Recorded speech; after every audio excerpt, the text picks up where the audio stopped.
बड़ी खबर आपको बताते हैं, देश में वक्फ बोर्ड को लेकर मचे सियासी घमासान के बीच अब प्रयागराज महाकुंभ में भी वक्फ की एंट्री हो चुकी है। मुस्लिमों का दावा है कि महाकुंभ वक्फ की जमीन पर आयोजित किया जा रहा है। मुस्लिमों का ये कहना है कि प्रयागराज क्षेत्र में जमीन पर धार्मिक अखाड़े हैं, वो भी वक्फ की ही जमीन है। मुसलमानों ने दावा किया है कि जो जमीन उनकी है वहां उनकी एंट्री से उन्हें कोई रोक नहीं सकता। तो वहीं हिंदू पक्ष का ये दावा है कि मुस्लिमों की एंट्री बैन की वजह से इस तरह के विवाद सामने लाए जा रहे हैं। संतों का मानना है कि वक्फ बोर्ड को ही भंग कर देना चाहिए। तो यहाँ महाकुंभ में भी अब देखिए वक्फ की एंट्री हो चुकी है। जमीन को लेकर ये विवाद जो है गहराता जा रहा है। महाकुंभ की जमीन पर वक्फ बोर्ड ने अपना दावा किया है। कहना उनका है कि ये जमीन हमारी है जिस पर महाकुंभ का आयोजन हो रहा है, ऐसे में मुस्लिमों की एंट्री कैसे बैन हो सकती है। हिंदू पक्ष का कहना है कि जानबूझकर ये विवाद सामने लाया जा रहा है। संतों का ये मानना है कि वक्फ को भंग कर देना चाहिए।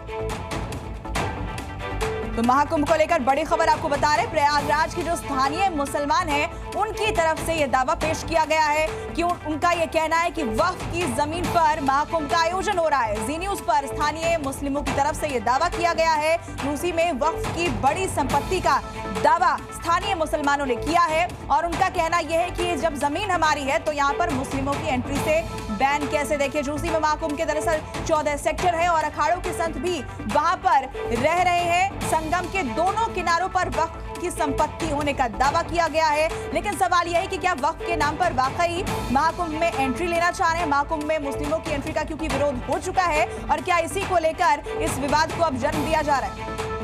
आने वाले समय में ये हमें इतना परेशान कर देंगे, इसीलिए वक्फ बोर्ड खत्म करने की जरूरत है। वक्फ बोर्ड खत्म करें आप। देखिए, वक्फ बोर्ड, मैं फिर कह रहा हूँ, पूरा संत समाज इनके दफ्तर में आग लगा देंगे। मैं कह रहा हूँ, मेरे नेतृत्व में सारे दफ्तर में बिल्कुल बिल्कुल, यदि ऐसी परिस्थिति आई, बहुत दिनों से ये इनका यही है, सारी जमीन वक्फ बोर्ड की है। इसीलिए हम कह रहे हैं कि किसी भी हालत में पूरा संत समाज आप सहन नहीं करेगा। ये सब हमारे यहाँ जब कुंभ को ये वक्फ बोर्ड की जमीन बताएंगे तो मैं कहता हूं अब संत सुनेगा नहीं, समझेगा नहीं और धैर्य भी नहीं रखेगा। अब सीधा आग लगाएगा इनके दफ्तर में। मैं कह रहा हूं, हम ये कहना चाहते हैं मुसलमानों को वहाँ पे एंट्री नहीं करना दिया जा रहा है ना। तो वहाँ पे जो 400 बीघा जमीन है दारागंज की, वो मुसलमानों की तो है ना। वहाँ पे साधु संत बैठे हुए हैं, मुसलमानों ने जमीन दी है, मुसलमानों ही की जमीन है। वहाँ पे 400 बीघा है। किससे लिया है ये जमीन? मुसलमानों ही की है। वाली जमीन वह बोर्ड की जमीन है। कौन सी वाली? अरे शेख तकी बियाबानी रहमतुल्लाह अलैह के वहाँ दरगाह है, झूसी कहते हैं उस इलाके को, वो वह बोर्ड की जमीन है। जो महाकुंभ लगा है वो वक्फ बोर्ड की जमीन जी, उस तरफ शहर के उस तरफ और इस तरफ थोड़ी सी जगह, दूसरी तरफ झूसी साइड और इस साइड दोनों वक्फ बोर्ड की जमीनें हैं। कि झूसी से पहले केसी पंत इंस्टीट्यूट है। केसी पंत इंस्टीट्यूट से लेकर के जहाँ से ब्रिज स्टार्ट होता है, लेफ्ट राइट बोथ साइड, ये वक्फ की थी प्रॉपर्टी, वक्फ की जमीन है, ऑन पेपर है वक्फ की प्रॉपर्टी। वो एक तरफ साधु संत धर्मांतरण कराने की बात कर रहे हैं कि महाकुंभ मेले में बड़े पैमाने पर सैकड़ों मुसलमानों को मजहब तब्दील कराया जाएगा, धर्मांतरण कराया जाएगा। दूसरी तरफ उत्तर प्रदेश में एक कानून बना हुआ है धर्मांतरण पर और गुज़िश्ता सालों में कई लोगों की गिरफ्तारियां भी हुई हैं।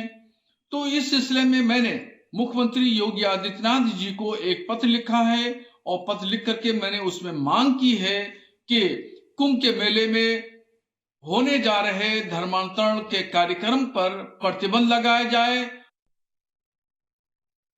तो देखिए, कुंभ की ये संपत्ति है और इसी को लेकर ये विवाद हो रहा है और दावा ये किया जा रहा है कि जहां पर महाकुंभ हो रहा है वो जमीन जो है वो वक्फ की है और इसको लेकर मुस्लिम पक्ष जो स्थानीय वहां के लोग हैं उन्होंने दावा किया है। महाकुंभ की जमीन को लेकर विवाद पर अखाड़ा परिषद के प्रमुख ने कहा है कि अब बस बहुत हुआ, अब सनातन बोर्ड का वक्फ की जमीन बनेगा।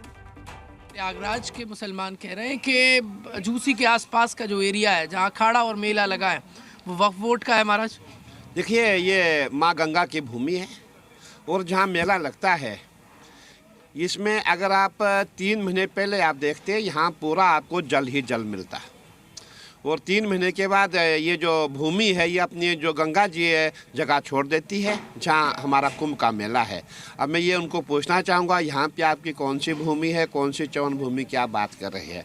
आप तो कहते हैं पूरा भारत ही हमारा है और आपके पास 9 से 10 लाख एकड़ आपके पास है और तब भी आप जगह जगह दिखा रहे हैं पार्लियामेंट हमारा है, होटल हमारे है, एयरपोर्ट हमारे है। भाई तुम्हारा कहाँ से आया, हमें पूछना चाहते। इसीलिए हमारा जो स्नातन बोर्ड है उसका बनना अति आवश्यक है ताकि तुम्हारी भूमि जो है स्नातन बोर्ड को ट्रांसफ़र हो जाए। तो सनातन बोर्ड है वो वक्फी भूमि पर अब झंडा गाड़ेगा? बिल्कुल, हर हाल में देखिए जितनी इनकी मेजॉरिटी है उतनी ज़मीन उनको दो, हमें उससे कोई दिक्कत नहीं है, लेकिन जो बाकी भूमि वो हमको भी मिलनी चाहिए। अकेले एक ही जो समुदाय है उनको इतनी भूमि मिले ऐसा क्यों? हमारे पास क्या है? इसीलिए हमने भी पूरा प्रयास किया है, स्नातन बोर्ड का गठन होगा, इनकी भूमि हम लेके रहेंगे। ये आपको ये जो मामला आया है कि गंगा का आंचल पे तक दावा ठोक दिया महाराज। देखिए ये तो पूरा हिंदुस्तान को ही अपना बोलते हैं, इनका है गजवाए हिंद, ये पूरे हिंद को अपना बोलते हैं, इसको पाकिस्तान बहुत जल्दी बनाएंगे। इसीलिए जितने भी हम हिंदू हैं पूरा हिंदुस्तान को, जितने हमारे सनातनी सबको जागना होगा। देखिए इनके हाल कैसे है और हमें इनसे एक बार जो है बचना पड़ेगा और अपना बचाव हमें करना पड़ेगा। आप अखाड़ा परिषद के अध्यक्ष हैं, संत जब ये सुन रहे हैं तो आक्रोशित तो नहीं हो रहे हैं?